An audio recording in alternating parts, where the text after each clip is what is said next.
Hello everybody, hopefully सब अच्छे होंगे एंड गुड हेल्थ। एंड कई तो देख के आए हैं भाई थंबनेल पे जो लिखा है मैंने एम्स, है ना। एम्स देख के आए हैं जो +1 और +2 में है, नीट की प्रिपरेशन कर रहे हैं, मेडिकल स्टूडेंट्स हैं, है ना, नीट की प्रिपरेशन कर रहे हैं। भाई किसको नहीं जाना एम्स में, सभी को जाना है, स्पेशली इन दिल्ली, है ना। एम्स में जाने का सबका सपना होता है जो कि मेडिकल कर रहे हैं, है ना। तो उन्होंने जाना है एम्स में। तो एम्स कौन जा सकता है? जो करेगा मेहनत, ठीक है। जिसको मेहनत नहीं करनी वो इस वीडियो में से जा सकते हो, ठीक है। जो मेहनत करेगा वही एम्स में जाएगा, जो मेहनत नहीं कर सकता वो छोड़ दो, वो ये जो आपका ड्रीम है ना वो छोड़ दो, क्योंकि मेहनत ही सब कुछ है। अगर आप बात कर रहे हो कि मैम क्या पता मेरा लक काम कर जाए, तो लक की इसमें बात नहीं हो रही है। लक कितना काम करेगा? 5 से 10%। भाई 90% तो हार्डवर्क है आपका, 90% जो आप एफर्ट्स डालोगे वही है, ठीक है। 5 से 10% ही लक काम करेगा। तो जो आए हैं कि मैम नहीं क्या पता लक काम कर जाए, वो जा सकते हैं। जिसने मेहनत करनी है, जो पूरा अपने सपने पे है कि मैंने जाना तो एम्स में जाना है, जितनी मर्जी मेहनत करनी पड़ जाए, तो वही इस वीडियो में रहेंगे और वही एम्स में जा सकते हैं, है ना। तो पहली चीज तो ये कि आपको मेहनत करनी पड़ेगी अगर एम्स में जाना है। तो ऐसा तो नहीं जा सकते। एम्स की सीट कितनी है दिल्ली में? 1 लाख। बच्चे कितने हैं? 25 से 30 लाख।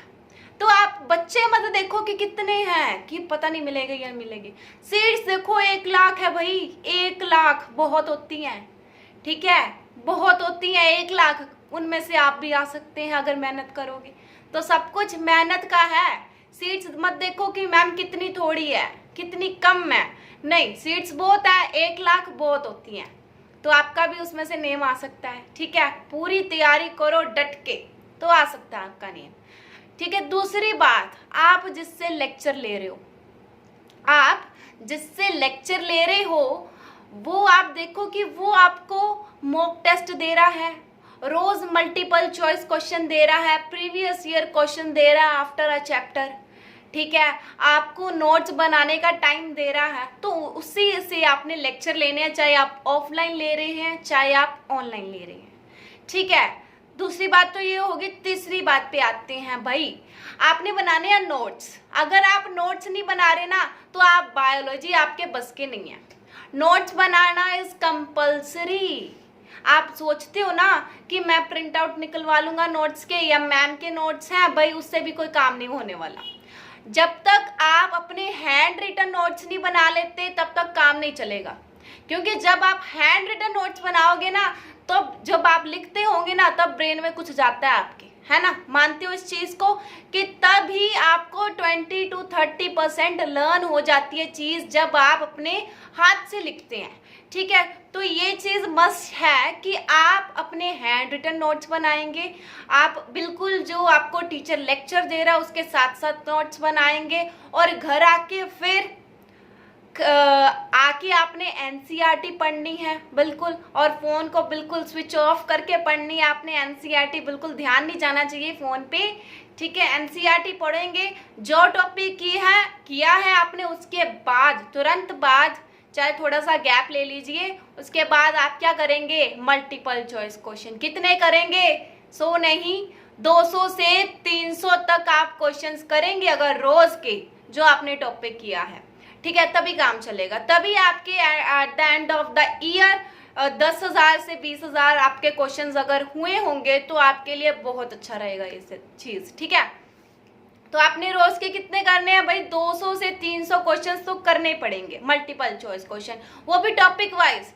ये नहीं कि जब हो गया चैप्टर तभी हम करेंगे, नहीं, टॉपिक वाइज ही करने पड़ेंगे। अगर एम्स में जाना है तो पूरी मेहनत करनी पड़ेगी, रोज के रोज करनी पड़ेगी।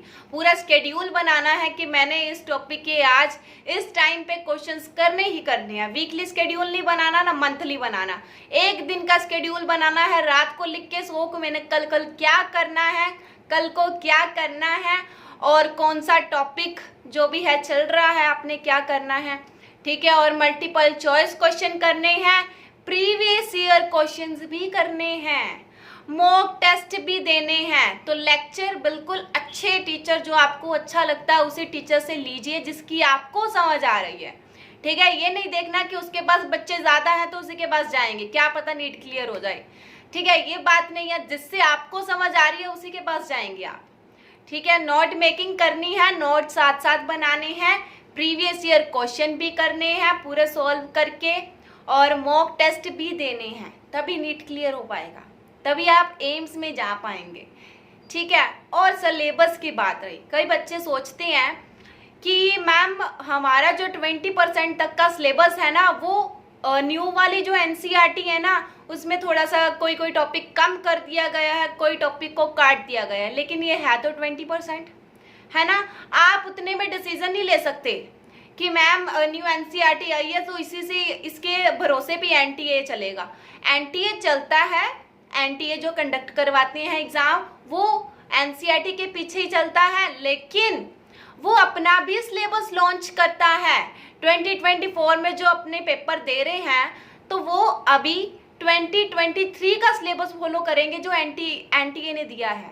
जब एग्जाम होगा कुछ ही देर पहले आपको एनटीए अपना सिलेबस लॉन्च करेगा, तो वो आपने करना है सिलेबस के अकॉर्डिंग। ठीक है, जितना भी आपको टाइम मिलेगा, लेकिन जो 20% आपको लगता है कि कम हो गया, कट हो गया, उसको छोड़ना नहीं है। जो आपको पूरा भरोसा है कि ये टॉपिक तो पक्का कट होगा, तो उसको डिले में रखिए, बिल्कुल क्रॉस नहीं मारना है, डिले में रखिए, करना है। ठीक है, और रही बात 80% तो है आपके पास, तो वो तो कीजिए ना, 80% जो आपके पास है वो कीजिए उतने देर आप। ठीक है, 20% है उसको डिले में रखिए, और जो 2023 का जो एनटीए ने आपको सिलेबस दे रखा है वही आप करिए अभी तक।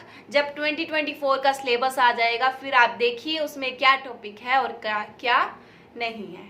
ठीक है, ये भी बात हो गई। और आगे आ जाते हैं, आपको ना मोटिवेशन की बहुत ज़रूरत होती है। ठीक है, आप क्या एक दिन शेरो शायरी पढ़ लेंगे, 2 दिन पढ़ लेंगे, 3 दिन पढ़ लेंगे, बट आपको 4th और 5th डे डीमोटिवेट फील होना लग जाएगा, आपके आगे शेर व शायरी भी चलना बंद हो जानी है। तो आपको मोटिवेशन भी की ज़रूरत है। तो मोटिवेशन में रहने के लिए आपको डिसिप्लिन में रहना ज़रूरी है। डिसिप्लिन मतलब आपको स्केड्यूल अच्छे से बनाना है, रोज़ के रोज़ स्केड्यूल बनाना है कि मैंने कल को क्या करना है, किस टाइम पे क्या करना है, और क्या क्वेश्चंस करने हैं, क्या मैंने फाइंड करना है। ठीक है, किस टाइम पे लेक्चर्स हैं और किस टाइम में मैं अपनी सेल्फ स्टडी कर रही हूँ। ठीक है, तो डिसिप्लिन में रहना बहुत ज़रूरी है। आप अच्छा चलो ठीक है, आपका दिल नहीं कर रहा, चिल मार रहे हो, लेकिन चिल नहीं मारना है। चलो ब्रेक ले लो, लेकिन चिल नहीं मारना है, क्योंकि अगर जो बच्चा चिल मारता रह गया ना पूरे साल, तो वो एम्स का सपना छोड़ दे। ठीक है, चिल नहीं मारना। 1 साल है आपके पास, उसके बाद आपकी लाइफ सेट है। 1 साल है जो +2 में है, उसके पास 1 साल है, या जो ड्रॉप लेके बैठे हैं भाई 1 साल में आपने क्लियर करना है। ठीक है, तो आपने क्या करना है, रोज के मल्टीपल चॉइस क्वेश्चन करने हैं, ना प्रीवियस ईयर छोड़ना है, ना मॉक टेस्ट छोड़ने हैं। और अगर आप सोचते हो कि मैंने सिलेबस कर लिया है, जो ड्रॉप लेके बैठे हैं हम ऊपर ऊपर से पढ़ेंगे, अब हमें डेप्थ पता है, नहीं, आपने फिर उसकी डेप्थ पढ़नी है। लेकिन चलो मानते हैं पेपर में इतनी डेप्थ नहीं आती है, लेकिन आपने पढ़ना है, क्या पता कहाँ से क्वेश्चन आ जाए। ठीक है, तो पूरा उसको डिस्क्रिप्शन में पढ़े, कोई भी टॉपिक पढ़ रहे हैं उसके क्वेश्चंस देखे कहाँ से बनते हैं मल्टीपल चॉइस क्वेश्चन, तो वो भी आप करेंगे। ठीक है, तो मोटिवेट रहिए। ठीक है, और आपका जो आसपास एनवायरनमेंट है उसको पूरी तरह से क्लीन रखिए। कोई ऐसे फ्रेंड्स नहीं बनाने हैं जो आपको डीमोटिवेट रखें। ठीक है, तो मोटिवेट रहना है, डिसिप्लिन में रहना है, स्केड्यूल अच्छे से बनाना है अपने रोज़ का। तो यही थी थोड़ी सी स्ट्रेटजी। ठीक है, जो आपको एम्स के करीब ला सकता है। ठीक है, अगर एम्स क्लियर करना है तो करनी पड़ेगी मेहनत, जो नहीं कर सकता है तो वो बैठ सकते हैं बिल्कुल फ्री। ठीक है, चलो तब तक के लिए बाय बाय। और जो वीडियो है बायोलॉजिकल क्लासिफिकेशन जो मैं कंटिन्यू करवा रही थी, उसका पार्ट 3 है, वो आ जाएगा आपको कल या परसों शाम तक आ जाएगा। ठीक है, तब तक के लिए bye bye, see you. And अच्छे से करिए, जो भी आप प्रिपरेशन कर रहे हैं नीट की, अच्छे से करिए। Best of luck for that and thank you.